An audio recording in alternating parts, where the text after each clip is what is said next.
Assalamu alaikum, урматтуу жыйындын катышуучулары, урматтуу дин аалымдары. Бүгүнкү жыйыныбызда дин тутуу эркиндиги боюнча мыйзамдын долбоорун талкуулаганы чогулуп олтурабыз. Өзүңүздөр билгендей, бул мыйзамга кошумча түзөтүүлөр киргизилип жатат. Буга чейин урматтуу дин аалымдары менен бир нече жолу чогулушуп пикир алмаштык элек. Дин аалымдарынын сунуштарын дагы кабыл алдык. Алымча кошумчалар болду.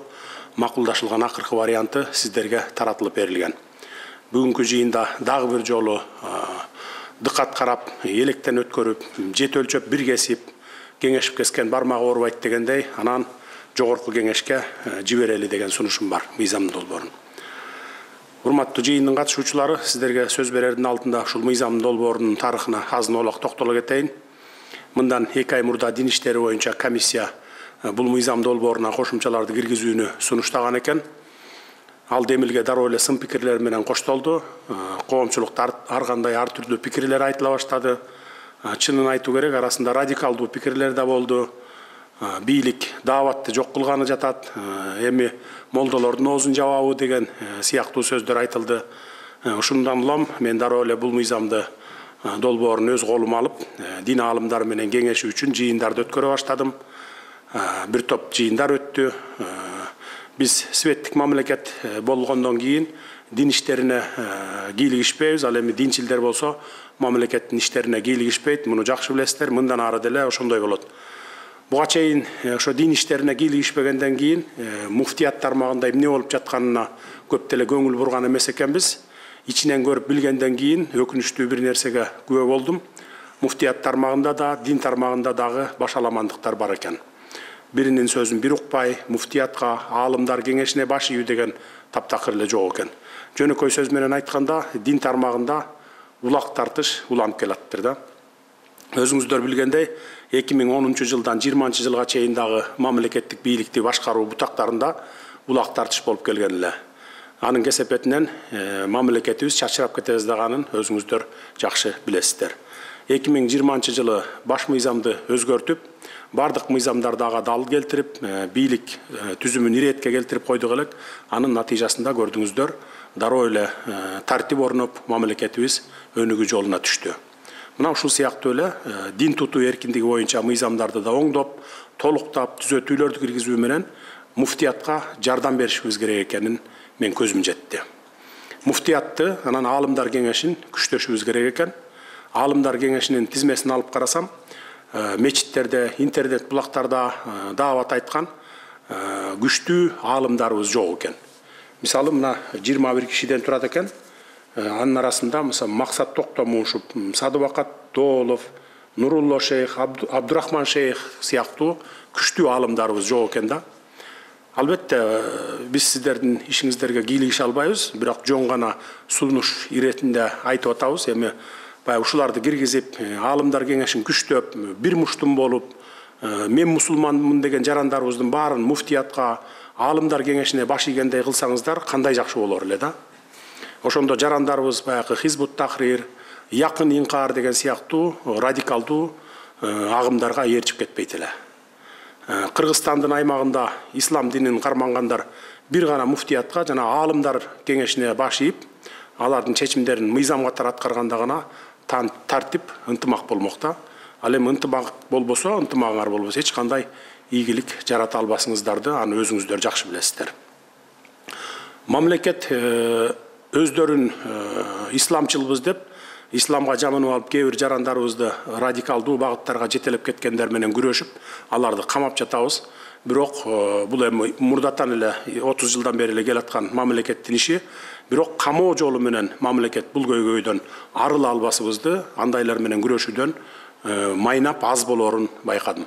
Ошондуктан муфтиятты күчтөп, аалымдар кеңешине жардам берип, силер аркылуу радикалдарды оң жолго Ханафи мазхабына салса болоруна көзүм жетти.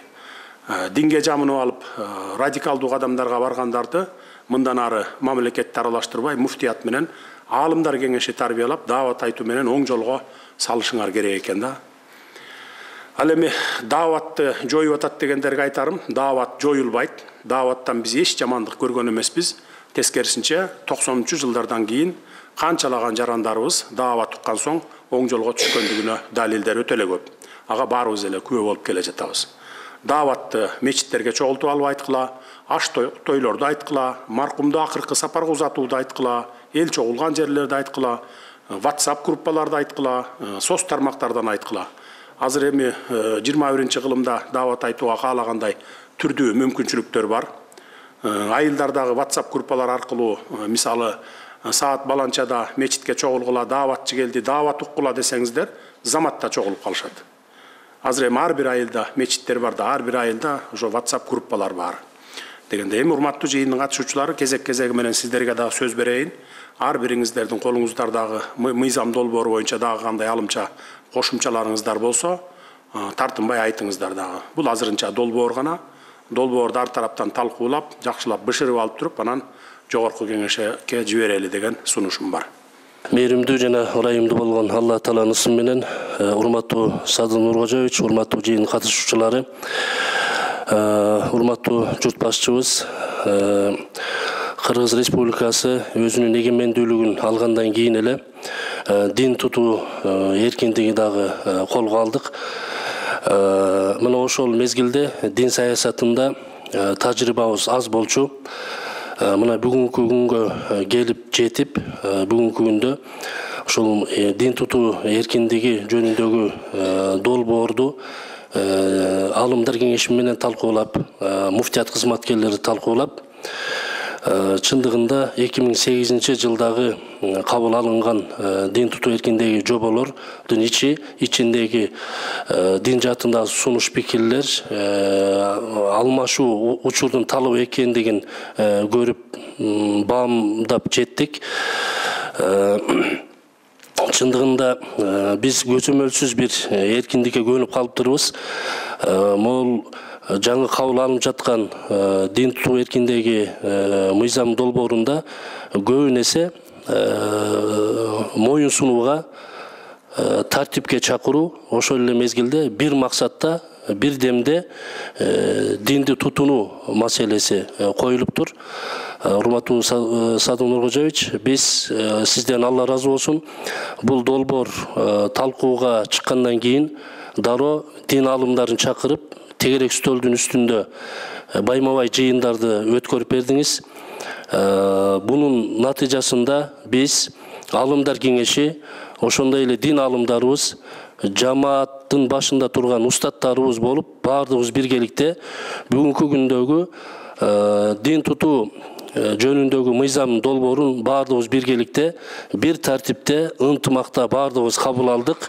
Эч кандай сунуш пикирлерибиз дагы жок. Мына биз кечетен бери бул долбоорду кайра талкуулап, жаңы вариантын биз бүгүн баардыгыбыз баш бириктирип, ынтымакта, бир тартипте, бир максатта буйруса, баш бириктирип келип отурабыз.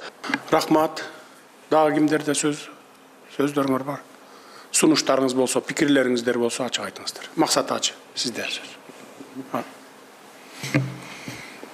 Бисмиллахир-рахманир-рахим. Алхамдулиллах, ассалату ассаламу аля расулиллах. Урматтуу Садыр Нуркожоевич, чакырганыңызга чоң рахмат. Ишиңизге ийгилик. Алла Таалам ооматыңызды берип, бийлигиңизди түптүү куттуу кылсын. Алла Таалам ыраазы болсун.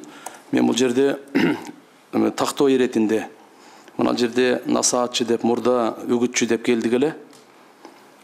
Ушуга бир Кайсы статьянын пунктун айтып койсоңуз. Мына азыркы жаңы мага колума тийген боюнча 3-чү берене 4-чү пунктта. 4-чү подпункт насаатчы. Насаатчы депчи. Ушул жерде ушул акырында мындай деп атат, каттоодон өткөн Кыргыз Республикасынын жараны. Анан бул жерде тактоо иретинде сурагым келип атат да. Бул карапайым жөн эле калк, кичине динди үйрөнөм, намазды үйрөнөм, өзүм кичине оңдойм деп 3 күнгө, 40 күнгө, бир 4 айга ушундай убакыттар чыгат да. Ошолорго тиешелүү же мындай дин алымдары аттуу баштуу үгүт насаат кылып, интернетте ошолорго же жалпысына, эгерде жалпысына эле болуп кала турган болсо, анда биздин жарандарыбыз бул жердеги насаатчынын бир топ немелери бар да, жогорку билим диплому керек, каттоодон өтүш керек. Ушулардын бардыгына кичине мындай карапайым калк кыйналып калбайбы деген бир оюм. Эгерде ага кирбейт дей турган болсо анда проблема жок. Эгерде бардыгы ушу насаатчыга кирет дей турган болсо, анда кичине мындай ыңгайсыраак болуп калабы деген сунушум. Урматтуу Садын Кожоевич, урматтуу алымдар, бул маселе боюнча өткөндө биз алымдар менен дагы бир сыйра отуруп туруп тактап чыкканбыз, үгүтчү болчу буга чейин. Азыр эми насаатчы кылып бул жакка киргизилип атат, ошол алынган сунуш пикирлердин натыйжасында. Бул жерде сиз айткандай карапайым калкка тиешеси жок. Бул ошол именно фатва берип, например, YouTube канал, WhatsApp, соц тармактарда өздөрүнчө чыгып алып туруп фатва берген учурлар көбөйүүдө да. Ошолордун ишмердүүлүгүн көзөмөлгө алуу максатында киргизилген берене булчу. Анан могу ылдый тарапта өзүңүз көрүп турасыз, 7-чи подпункт ошол эле ушул эле берененин 7-чи подпунктунда карасаңыз, диний ырым-жырымдарды өткөрүү, коомдо салт катары түптөлгөн диний ырым-жырым жана чогулуштарды кошпогондо. То есть бизде салт болуп калган дин таратуу ыкмалары аларга вообще тиешеси жок бул нерсеничи. Сен тагыраак айтчы мына, мен азыр толук жооп ала алган жокмун. Максат ажы деле ала алган жок окшойт. Мына насаатчы деп. Бул жерде жанагы мыйзамда белгиленген тартипте каттоодон өткөн Кыргыз Республикасынын жараны дейт. Молдолорго тиешелүүбү же жанагы чыгып насаат айтып жүргөндөргө да тиешелүүбү деп сурап атасыз да сиз, туурабы? Мындай бизде жалпы эле кичине дин үйрөнөм деп чыгат да. Кичине таратты үйрөнүп алайын, социалдык, экономикалык, үй бүлөлүк абалдан кыйналган адамдар кичине өзүнүн мешиттерге барып жатып алып насаат айтат. Ошол жерде дарат үйрөнөт, намаз үйрөнөт. Анан кийин Кудайдан коркуш керек экен, ынтымак болушубуз керек экен деп кичине аз-маз чакырат. Ошого да тиешелүү же азыркы мындай аттуу баштуу көрүнгөн фатва бере турган алымдарга эле тиешелүү дейм да. Ошол разница. Термин чоң болуп атат да. Насаатчы деген сөз бул үгүтчү деген сөздөн жогору статусту ээлейт. Насаат деген сөздүн мааниси насаат айтат, акыл айтат, үйрөтөт, билимин таратат. Ага интернеттен, массалык маалымат каражаттарынан, мисалы үчүн бүгүнкү күндө сиз, Садыбакка Сажы, мына силерде жүрөт. Ошол билими бар адамдар гана элдерге ислам динин жайылтууга акугу бар деп атабыз. Ал эми бардык жарандар жана сиз суроо берген мечитке барса, мечитке барып өлүм житимдерде Куран окуса, жана ресторандарга барганда Куран окутпай, аларды бардык эле барып кимди чакырып келсе ошол окуй берет. Бирок насаал айтып, акыл үйрөтүп, фатва берип, динди жайылткан адамдар билимдүү болуш керек, статусу жогору болуш керек, ошон үчүн насаатты деп жазылчу. Ал эми насаатчыга ошол зеленый свет карточканы муфтият берет. Алар текшерип, бул жарайт, бул жарабайт деп, ошол тартипте отпайсызбы? Бул мыйзам тартипке келтирет деп. Мына тартиптин башаты ушул. Толуктоо иретинде дагы бир маселе бар бул жерде. Эгер дин тарат насаатчы бир жердин имамы же болбосо бир жерде мугалим, мударис болуп иштесе, медреселерде, например, да, или катардагы эле бир кызматкер болсо, муфтияттын системасында, ал автоматтык түрдө каттоодон бошотулат.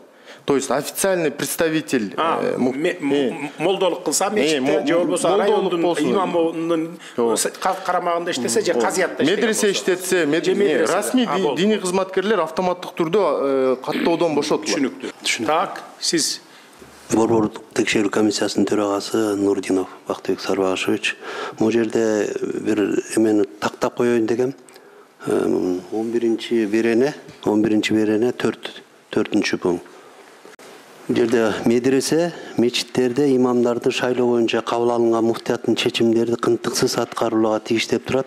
Ошол жерде шайлоо делип калыптыр. Эмне дегенде бизде шайлоо бир гана алымдар кеңеши, муфтий, борбордук текшерүү комиссиясынын төрагасы шайланат. А могу имамдар, мечиттин мүдүрлөрү бул назначать этилет. Ошо шайлоодо эгерде бул кирип калса, кийин анда имамдарды шайлап калабызбы деген. Туура айтып атат да, туура айтып атат. Ошол жерде эме деп жазсаңыздар, медресенин мүдүрлөрү жана мечиттердин имамдары шайлоо эмес бул жерде, ошону алып койсо болот да шайлоо. А то шайлоо дегенде карама каршы болуп калат эмеге. Дароо эле оңдогулу азыр. Абдыман Апкары, Алдындар кеңешинин мүчөсү. 6-чы берененин 5-чи эмесиде диний окуу жайларда жалпы орта билим берүү 11-чи класс жөнүндө мыйзамдарга ылайык алар билим алгандан кийин окууга укуктуу дейт да. Ушунда 9-чы класстын базасын бүткөндөн кийин профтех училищаларга аялдар балдар кетет да, лицейлерге. Ушул жерде диний окуучуларга да 9 класстан кийин көп жерде кабыл алып атабыз да, ушуну 9 класстан кийин кабыл алсак деген маселе. 5-пункт өткөндө айттык да, ошодон калып турду. 6-беренин 5-пунктун айтып атасызбы? Ооба. Так, дин комиссиясы. Айтчы 11 класста 9 класска деп коелу дейт. Бул негизинен биздин билим берүү. Бул маселе негизинен билим берүү мыйзамында биздин ошол жакта уже камтылып калган да. 11 класстан баштап 11 класс деп айтылып калган да уже. Баягы медресе, анан университет, ислам университеттерине кетет. Анан экинчи жагы бар, бул жерде бала толук калыптанып элек дагы, анан негизги биринчи мындай базовый билимдерин, диний билимдерди алып алгандан кийин 11 класстан кийин уже баланын психологический эмеси полностью калыптангандан кийин барса жакшы болот. Базовый билимди алып алгандан кийин анан кете берсе болот деп. Ошондой сунуштун эмеси менен, ошондой максатты көздөп 11 класс калган болчу. Ошо билим берүү мыйзамында ушундай барбы 11 класстан кийин? Камтылган уже. Анда ал жакты дагы өзгөртүш керек болуп калат да. Максат ажы сиз. Бұл жерде мен жеке ойым, биздеги конституция боюнчачы милдеттүү жалпы негизги билим менен орто негизги билим да. Милдеттүү баягы жалпы негизги билим 9 эле да. Милдеттүүсү. Ал эми орто билим болсо, бул укуктуу. Анан эң негизинде көбүнчө ата-энелер бала кичине чоң болуп 10-11 класс болуп калганда кылмышкерлик, каракчылык, бузукулукка кетпес үчүн балдарын медресеге берет. Ошол моменттен ошон үчүн мына жердеги жалпы конституциянын талабына деле жараша болот. Бул 9-дан кийин болсо жакшы болмок. Ал максат амла, ал маселе бизде бул жерде каралган мыйзам долбоорундачы. Вот жана биздин балдарыбыз секцияларга барышып атпайбы? Спорт секцияларыначы. Ошол сыяктуу эле бизде, например, орто мектепте окуп аткан биздин балдар орто мектептин окуусун бүткөндөн кийин абеттен кийин 1-2 саатка билим алууга, диний билим алууга укуктуу. Ал нерсе каралган. Бул негизги диний билим алуу, жогорку диний билим алуу максатында кетчүлөргө айтылып атат да, 11 класстан кийин кетсин депчи. Сиз айтып аткан маселе ал бар. Базовый религиозный образованияны алыша берет. Курстарга барышып элечи. То есть бул мыйзам жогорку окуу жайга, жана ислам университетине бара турганда 9-дан эмес 11-ден барсын, бүтүп алып барсын деп атабыз, э? Ооба. Ана Куран жаттайм дегендерге медреселерге эме жок да бизде, барып атпайбы, жаш балдар окуп атат. Алар окуп атат, ал маселе жок. Даже 1 класстан барса деле ага эме жок. Каршылык жок ага. Медреселерге барып окуганга негизи каршылык жок. Биз ага каршылык көрсөтпөйбүз ага. Каршылык жок энди. Бул ошо жогорку окуу жайларга экен да. Дини жогорку окуу жайларда деп кошуп койсоңор да болот экен ушул жерин. Могу жерде. Жакшы болмок. Дини жогорку окуу жайларга деп койсо кошуп жакшы болмок. Жогорку деп койгула, кошуп койгула могу жерден.